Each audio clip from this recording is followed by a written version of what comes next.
Hi guys, it's me Jeffrey Perez, no, and I just wanted to create an emergency video, no, regarding yun nga sa company natin na ISA Ultimate, which is the sister company of SWA, no, kasi I just checked the database and we're actually almost, no, closing down the remaining pre-launch slots, yung 10,000, no. I just check ang remaining na lang, siguro mga nasa less 1,000 na lang, although yung nasa site is 2,000 pa. Yung totoo talaga is nasa less than 1,000 na lang, no? So, I wanted to ask you one question.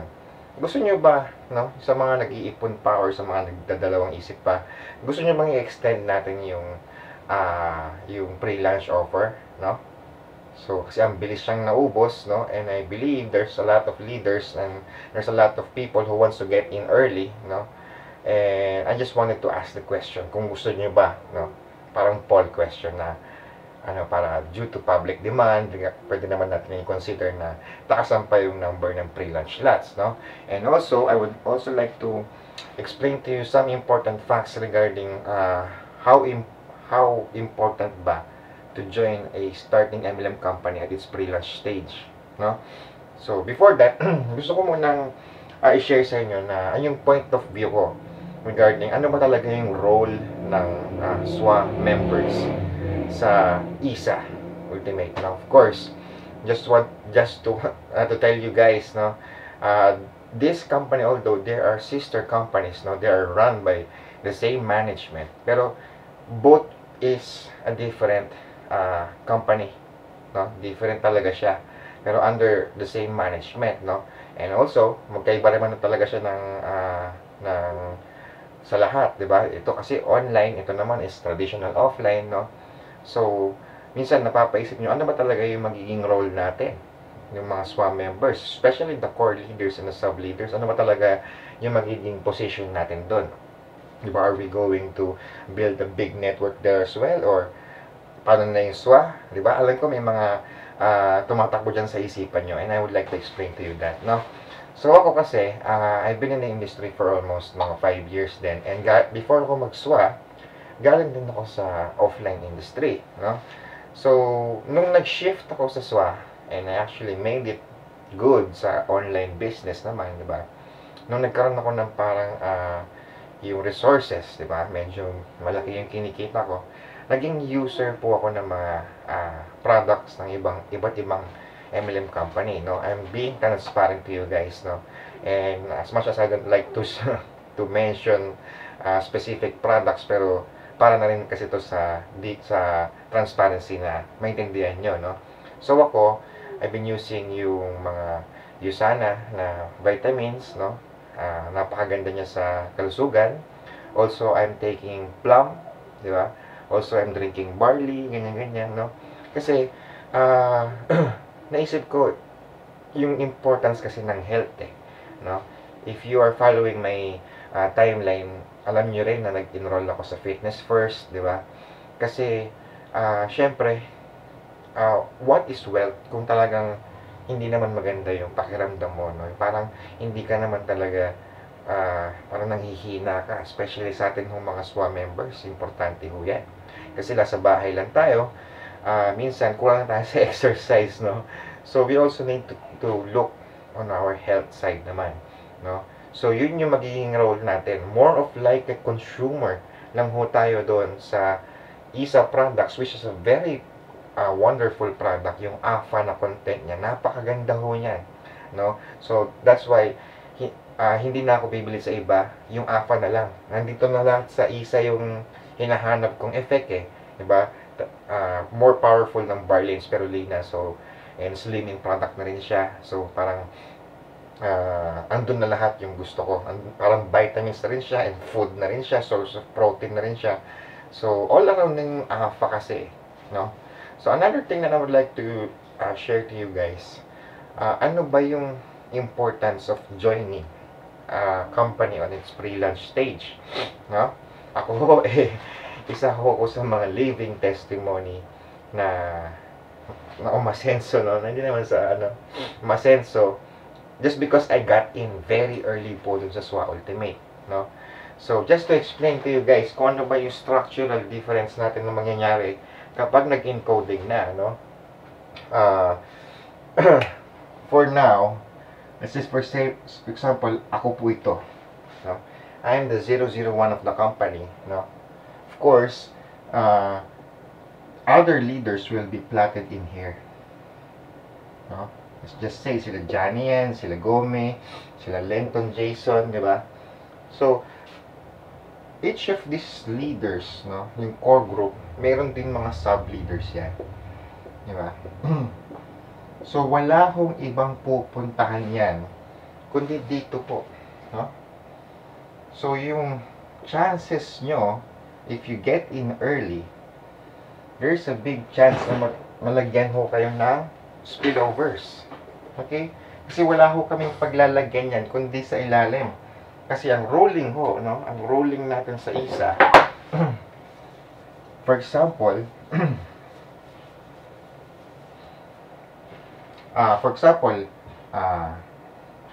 ikaw ito. Ikaw na nanonood ngayon. This is you. Tapos ako, eto na ako ngayon. Sobrang layo ko na. Diba? So, mayroon akong downline, downline. Malayong leg na kita eh. Diba? So, ikaw to ngayon, nagkataon, itong mga to, hindi na nag-upgrade sa isa.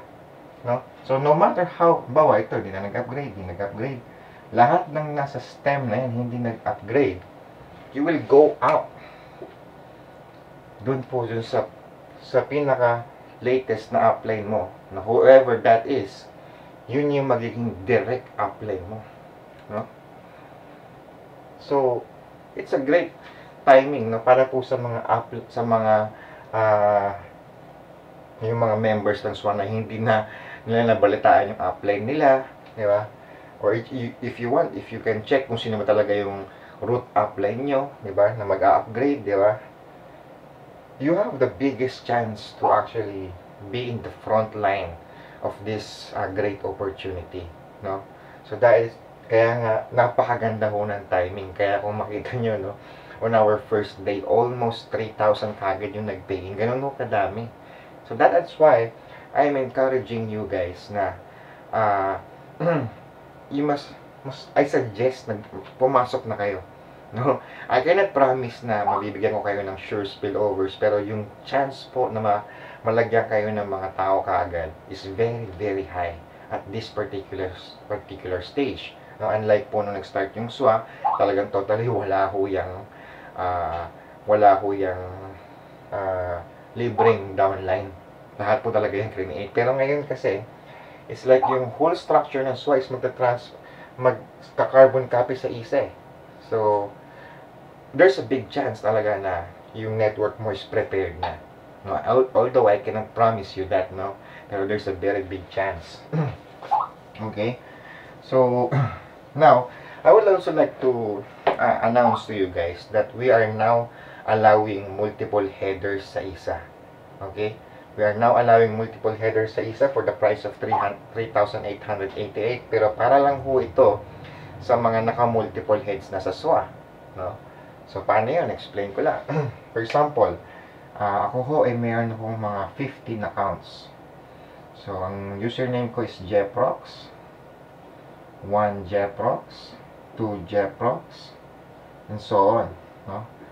So, ako, I think I will be getting 3 heads lang.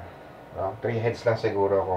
So, ang kailangan ko lang yung gawin, i-upgrade ko lang, isa-sign up ko tong 1 Jep ko, at itong 2 Jep ko. Okay? So, kanina ho nag-meeting kami, so ina-allow na ho namin yung multiple headers with the same name. Hindi nyo na ho kailangan mag-register ng name ng parents nyo or siblings or mga spouses, di ba? Pwede na ho yung same name. Okay? So, ang question dito, ano ba ang difference?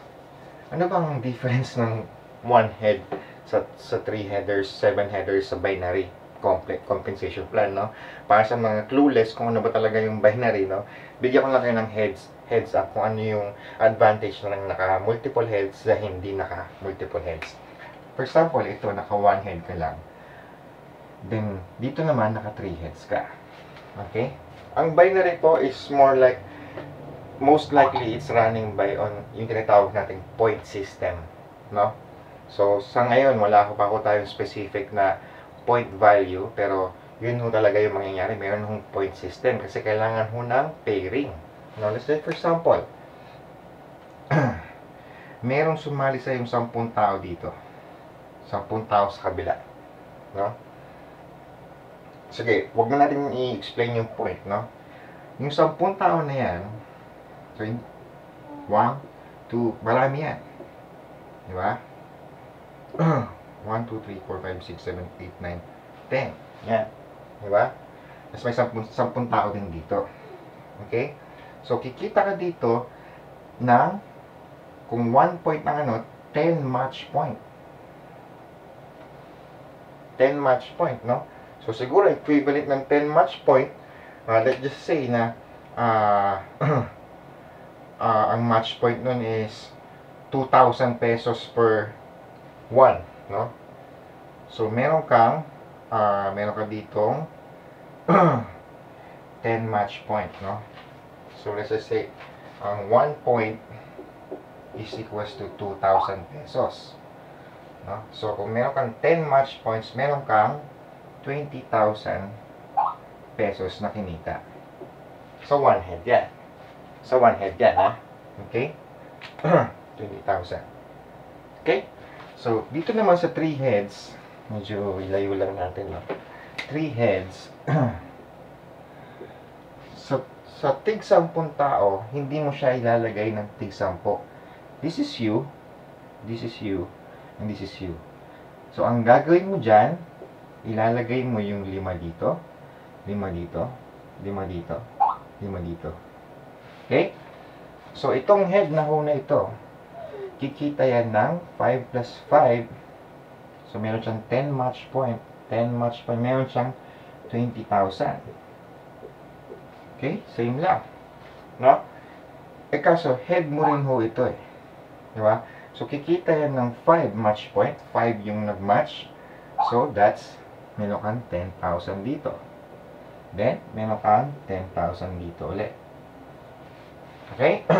So, ang kaibahan ho, almost double. No? Dito, 20,000 na kinita mo. Dito, 40,000. You see yung difference ho ng naka multiple heads sa single head lang. No? So, we're talking about 3 headers lang din dito. Kapag naka 7 heads ka, ganun din ho yan. No? Kikita, lalagay mo dito yung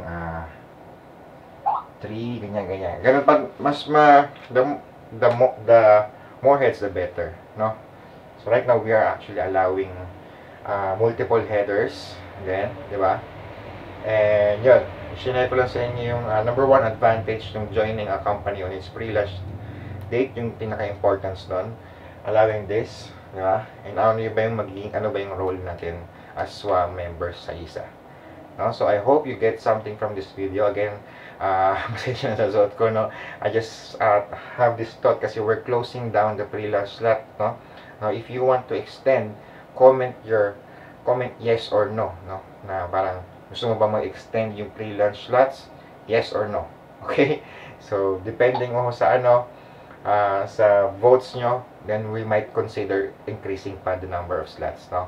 If you are actually, you want confidentiality, no? You can directly PM me, and we can make you can consider your opinions, diba? If you have private suggestions, comments, or doubts, ganyan, willing ko kong sagutin lahat yun, no? Just contact me on my PM or you can email me. Okay? So, I guess nakatulong po itong video na ito. Thank you.